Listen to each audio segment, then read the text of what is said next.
Hello दोस्तों। तो अब आ चुके हैं अपने अगले चैप्टर पर।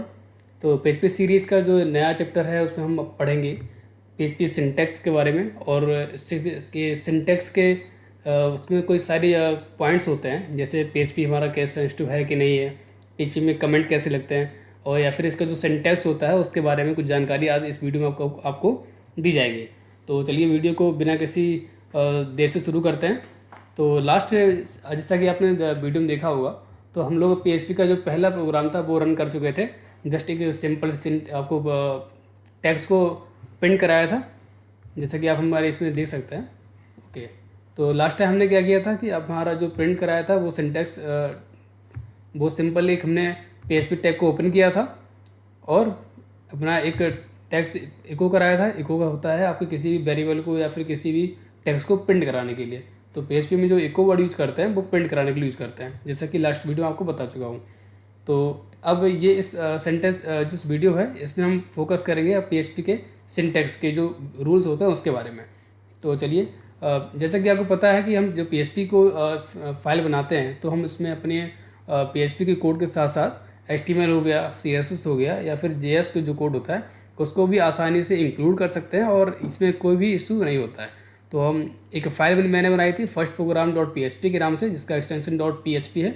और इस फाइल में हमने जो कोड यूज़ किया है वो पी एच पी के साथ साथ एचटीएमएल भी किया है, ताकि जो हमारा यूआई है, जो भी प्रोग्राम रन कराएंगे या भी जो शो करेंगे, जैसा कि आप ब्राउज़र देख पा रहे हो, माफ़ कीजिएगा, ये जो ब्राउज़र आ रहा है इसको हम आसानी से हमने यहाँ पे लास्ट टाइम मैंने क्या किया था, आपकी जो कोड है वहाँ पे सिंपल H2 टैग नहीं लगाया था, इसलिए जो हेडिंग वो हेडिंग नहीं आया था। तो हम आसानी से जो हमारा HTML कोड है उसमें PHP कोड को इम्बेड कर सकते हैं और PHP की कोड में आसानी से HTML कोड को इम्बेडेड कर सकते हैं। तो चलिए नेक्स्ट जो चीज़ है, जैसा कि आप लोग देख पा रहे हैं जी, अब सवाल ये आता है कि जो पीएचपी के सिंटैक्स हम शुरू करते हैं, तो जो पीएचपी का स्टार्टिंग टैग होता है जिसमें हम ओपनिंग करते हैं पीएचपी की starting tag question mark dot PHP लिखने से, और जो पीएचपी का कोड अगर फिनिश होता है उसके बाद पीएचपी का जो फिनिशिंग कोड है, जो लास्ट एंड कोड होता है, इसके बाद जो पीएचपी का मॉड्यूल शुरू होता है और फिनिश होता है। तो अगर आपका पीएचपी को कोड लिखना है तो पीएचपी ओपनिंग टैग देना पड़ेगा, और उसके बाद आप पीएचपी कोड करोगे। फिर पीएचपी कोड खत्म होने के बाद पीएचपी का जो एंड मॉड्यूल होता है, यहाँ से करने के बाद ही आप अपना एचटीएमएल का या जो भी आपको कोड लिखना है किसी भी लैंग्वेज का वो लिख सकते हैं। तो नेक्स्ट पार्ट ये है कि जो हमारा पीएचपी है वो केस सेंसिटिव होता है कि नहीं होता है। तो चलिए बताते हैं आपको। जो पीएचपी होता है उसमें हम जो क्लासेस बनाते हैं, जो या फिर जो भी हम फंक्शंस बनाते हैं, चाहे वो फंक्शन आपके बिल्ट इन फंक्शन हो या फिर यूजर डिफाइंड फंक्शन होते हैं, वो केस सेंसिटिव नहीं होते हैं। जी हाँ, पीएचपी जो फंक्शंस हो गए, आपकी क्लासेस हो गए, या भी जो भी सबसे पॉइंट होता है कि जो कीवर्ड्स यूज़ करते हैं, इफ एल्स हो गया, हम इको वर्ड यूज़ कर रहे हैं, या फिर कोई भी कीवर्ड्स यूज़ करते हैं जो कि पीएचपी का बिल्ट इन कीवर्ड्स होते हैं, वो कोई भी कीवर्ड्स केस सेंसिटिव नहीं होते हैं। लेकिन पीएचपी में अगर आप वेरिएबल बनाते हो, डेटा को डिफाइन करते हो, तो वो वेरिएबल जो होते हैं वो केस सेंसिटिव होते हैं।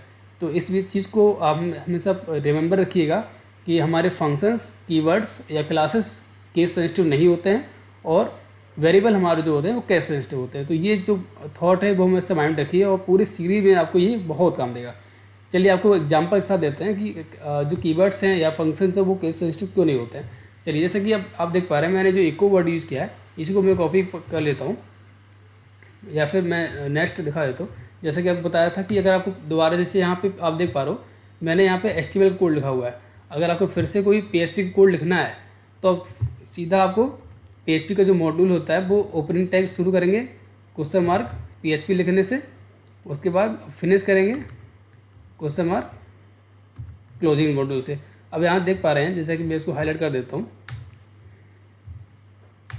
ये देखिए अब यहाँ पे क्या है, पीएचपी मॉड्यूल शुरू हुआ है और यहाँ खत्म हुआ है। तो इस दोनों के बीच में, यानी कि स्टार्टिंग मॉड्यूल और एंडिंग मॉड्यूल के बीच में ही हम पीएचपी कोड लिख सकते हैं, वरना हम अपना एरर आ सकता है आपकी कोई भी वेबसाइट पे। तो चलिए शुरू करते हैं। जैसा कि आप देख पा रहे हैं मैंने यहाँ पे जो कीवर्ड यूज़ किया है वो इको किया है, इको।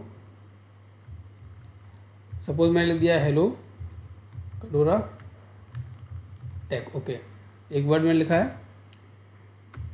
अब जो नेक्स्ट वर्ड मैं यूज़ करूँगा देखिए साथ साथ बताना चाहूँगा, जो आप अगर आपको कोई भी कोड VS कोड में कॉपी करना है तो आप शिफ्ट अल्ट और डाउन के एरो से इसको कॉपी करके कर सकते हैं। तो जो नेक्स्ट पार्ट है वो मैं बता रहा था कि केस सेंसिटिव नहीं होते हैं।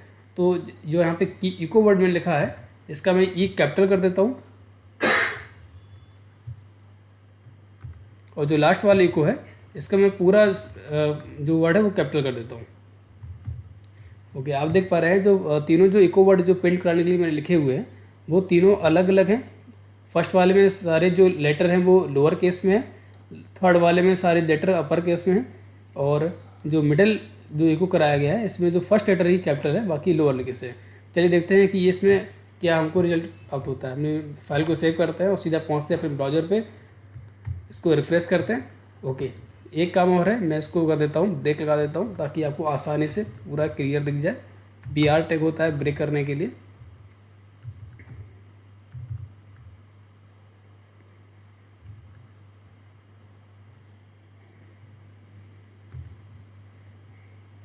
ओके ओके, मैं बताना चाहूँगा, जैसे हमने PHP कोड लिख रहे हैं तो चूँकि BR कोड जो होता है वो ब्रेक करने के लिए होता है, बट ये HTML कोड है इसीलिए आपको एरर शो कर रहा है। तो ये भी आपको गलती कभी नहीं करना है। अब मैं पहले से यहाँ पे आप PHP को क्लोज करूँगा।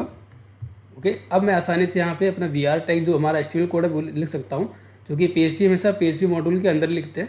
और फिर दोबारा से PHP कोड आ गया है तो कोई नहीं, हम फिर से अपना PHP टैग ओपन करेंगे और यहाँ पे PHP को क्लोज करेंगे।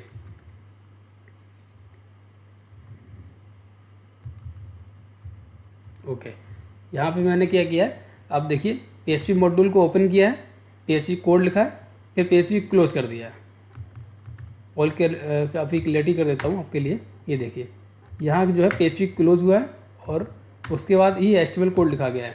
तो एक चीज़ क्लियर हो गई आपको कि अगर आपको PHP कोड लिखना है तो आपको PHP को जो मॉड्यूल है PHP ओपन टैग करना पड़ेगा, उसके बाद आप PHP कोड लिखोगे, उसके बाद जब PHP क्लोज करोगे उसके बाद ही आप अपना अदर जो लैंग्वेज का कोड है HTML का जो भी लिखना है आपको लिख सकते हैं। तो यहाँ पे आप देख रहे हैं प्रॉपर तरीके से मैंने BR टैग लगा दिया है और इसकी कोडिंग में कोई एरर भी शो नहीं कर रहा है। इसको फाइल को सेव करेंगे और सीधा पहुँचेंगे अपने ब्राउज़र पे, चेक करते हैं कि क्या रिजल्ट आ रहा है। ये देखिए रिजल्ट सेम है, मतलब तीनों हमारे जो इको हैं वो वर्क कर रहे हैं, जैसा कि आप देख पा रहे हैं।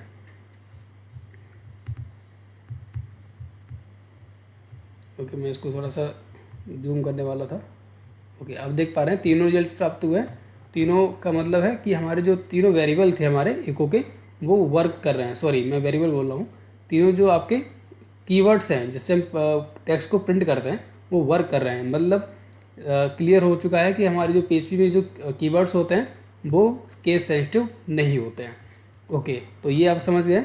और नेक्स्ट पार्ट है कि हम अगर हम PHP में कोई चीज़ आपको कमेंट करना है तो कैसे करेंगे। तो सेकेंड पार्ट में आपको बताना चाहूँगा कि जो हम कमेंट पहला कि करते क्यों हैं।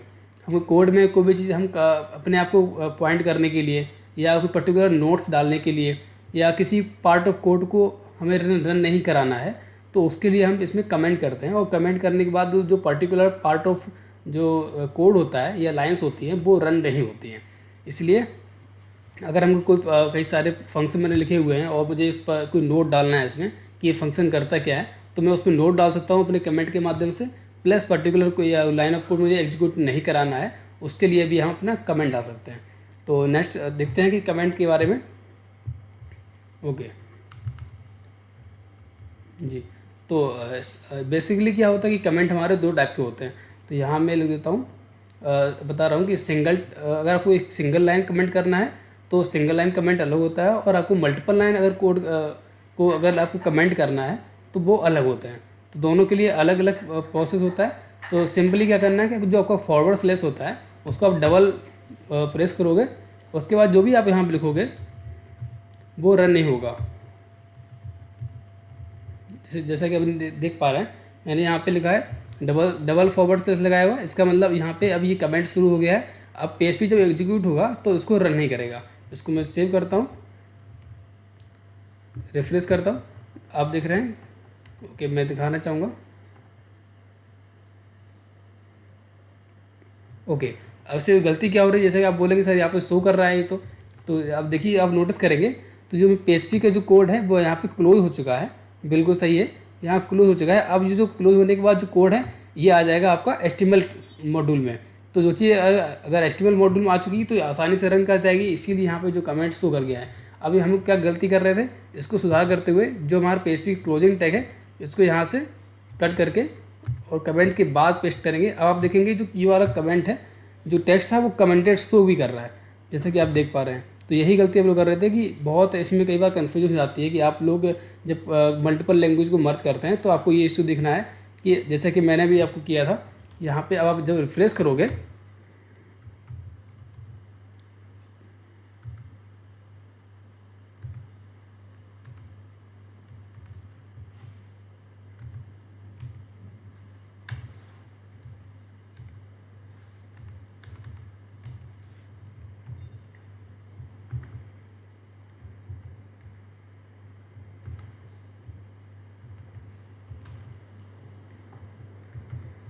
जी, देखिए जैसा कि आप देख पा रहे हैं, इस जो कमेंट को मैंने PHP मॉड्यूल के बाहर लिख दिया था, इस चक्कर में वो रन हो रहा था।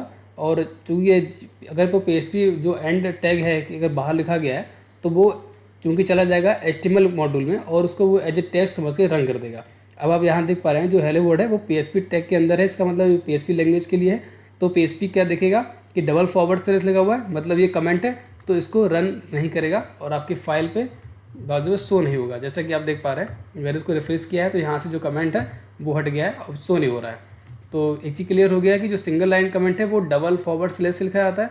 और यहीं पे अगर हम आपका जो मल्टीपल लाइन कमेंट लिखेंगे तो उसके लिए क्या होता है कि जैसे आपको एक फॉरवर्ड स्लैश लगाना है, उसके बाद एस्ट्रिक यूज़ करना है, फिर उसके बाद जो भी आपको लिखना है आप यहाँ लिख सकते हैं। सपोज मैंने एक डमी टेक्स्ट टाइप कर रहा हूँ, फिर मैंने यहाँ पे एंटर मारा है, फिर मैं डमी टेक्स्ट टाइप किया, मल्टीपल डमी टेक्स्ट लिखा है। अब मुझे अगर क्लोज करना है कमेंट को तो फिर आपको लगाना है एस्ट्रिक्स और एक फॉरवर्ड स्लैश, जैसे कि आप देख पा रहे हैं। देखिए यहाँ पे क्या है कि एक मल्टी लाइन कमेंट को ओपन किया है फॉरवर्ड स्लैश और एस्ट्रिक्स के, और क्लोज करना है तो asterisk plus 1 forward slash. Okay, तो फिर यहाँ पे चूँकि ये कमेंट हो तो ये रन नहीं होगा।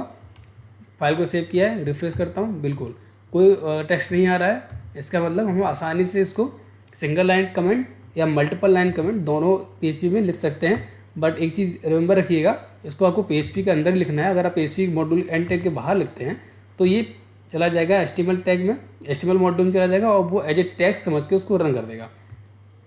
ओके, तो आपको ये रिमेंबर रखना है कि सिंगल लाइन कमेंट है तो डबल फॉरवर्ड स्लैश, और मल्टीपल लाइन कमेंट है तो फॉरवर्ड स्लैश एस्ट्रिक्स, फिर आपको जो भी कमेंट लिखना है या कोड लिखना है उसको लिखिए और उसको क्लोज करने के लिए एस्ट्रिक्स और एक फॉरवर्ड स्लैश लगाइए। तो इससे आपका वो क्लोज हो जाएगा और PHP उसको रन नहीं करेगा। इसलिए ये आपके कोड को आसानी कर देता है, कमेंट लिखना आपके कोड को समझने को आसान कर देता है। और कई बार आपको कोई पर्टिकुलर लाइन या फंक्शन रन नहीं कराना होता है तो कुछ टाइम के लिए, तो उसको आसानी से आप कमेंट कर सकते हो। तो ये एक फैसिलिटी हो सकता है या फिर एक फंक्शनलिटी जो प्रोवाइड की जाती है, जो ज़्यादातर आज के टाइम पे सब लैंग्वेज मिलती है कि आप हर एक लैंग्वेज में अपने अपने तरीके से कमेंट कर सकते हो आपकी कोड को आसान करने के लिए। इसलिए PHP में भी आपको मल्टीपल लाइन और सिंगल लाइन कमेंट देखने को मिलता है। तो आज हमने देखा कि हम कैसे PHP के सिंटैक्स में जो केस सेंसिटिव होता है वो हमने समझा और कैसे PHP में कमेंट करते हैं। तो आज से ख़त्म करते हैं वीडियो, मिलते हैं अब अगले वीडियो में। धन्यवाद।